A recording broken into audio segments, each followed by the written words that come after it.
আজকের বৈঠক শোভনদা বললেন যে অভিষেক বন্দ্যোপাধ্যায়ের সঙ্গে বৈঠক হয়েছেন এবং তিনি আগ্রহ প্রকাশ করেছেন তৃণমূলে, এবং যা পরিস্থিতি তাতে পুজোর পরে বিষয়ে সিদ্ধান্ত হবে। আপনি কি বলবেন? আপনিও ছিলেন সেই বৈঠক, উনি জানালেন। হ্যাঁ, নিশ্চয়ই এটা একটা, আমি বলবো যে আমার কাছে এটা শ্রেষ্ঠ শারদ উপহার। আমি দিদির যেমন একদিকে শোভনের প্রতি ভালোবাসা, অ্যাফেকশন, কনসার্ন দেখেছি, আমি কোনোদিন অভিষেক বন্দ্যোপাধ্যায়ের সঙ্গে শোভন চ্যাটার্জির এরকম মুখোমুখি দেখা বা আলাপচারিতা তো কখনো শুনিনি।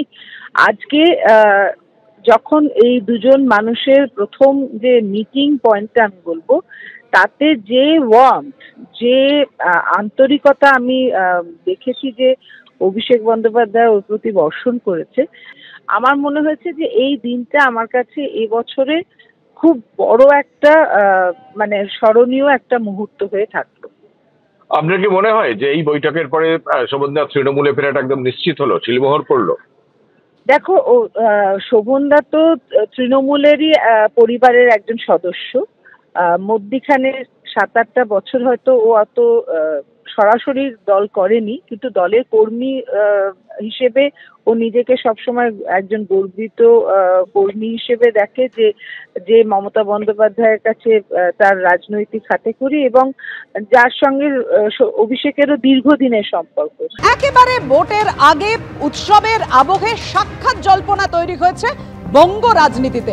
অভিষেক বন্দ্যোপাধ্যায়ের সঙ্গে সাক্ষাৎ শোভন চট্টোপাধ্যায়।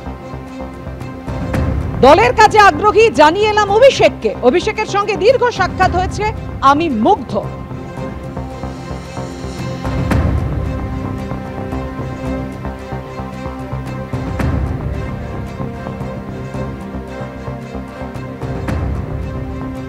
তৃণমূল শীর্ষ নেতৃত্বের সঙ্গে আপনার বৈঠক হয়েছে, কি বৈঠক হলো এবং বৈঠকের ব্যাপারে আপনার প্রতিক্রিয়া কি? তৃণমূল শীর্ষ নেতৃত্ব আমার ছোট ভাই, মানে যে পরিবারেই সন্তান, সেটা হলো অভিষেক ব্যানার্জি।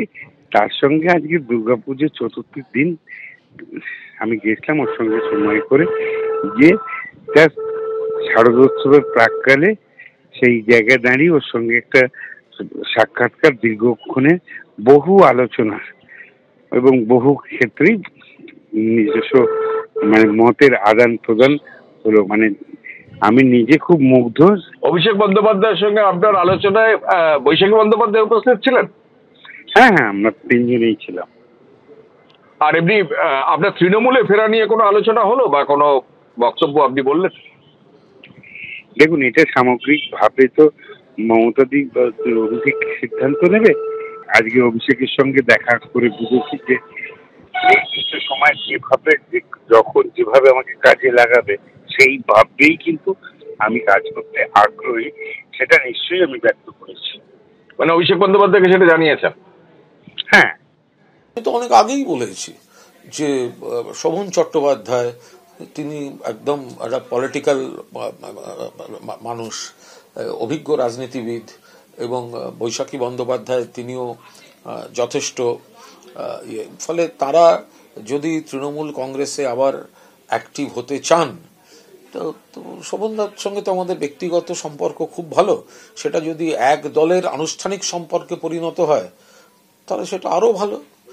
সিদ্ধান্ত নেবেন মমতা বন্দ্যোপাধ্যায় এবং অভিষেক বন্দ্যোপাধ্যায়, কিন্তু অভিষেক বন্দ্যোপাধ্যায়ের সঙ্গে যে সৌজন্যের বৈঠকটাও হয়েছে সে তো খুবই ভালো কথা।